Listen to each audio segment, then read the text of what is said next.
Ang pangalang puti para sa mga manok panabong ay nagmula sa kanilang kulay. Sa Tagalog, ang puti ay nangangahulugang white.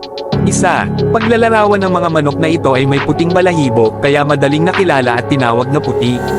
Dalawa, kahalagahan sa sabong. Ang mga puting manok ay naging sikat sa mga sabungan sa Pilipinas dahil sa kanilang performance at katangian sa laban. Tatlo, cultural significance sa mga lokal na komunidad. Ang kulay puti ay kadalasang itinuturing na simbolo ng kalinisan at katapatan, kaya nagiging popular ang mga puting manok sa mga sabungan. Heto pa ang ilang impormasyon tungkol sa mga puting manok panabong.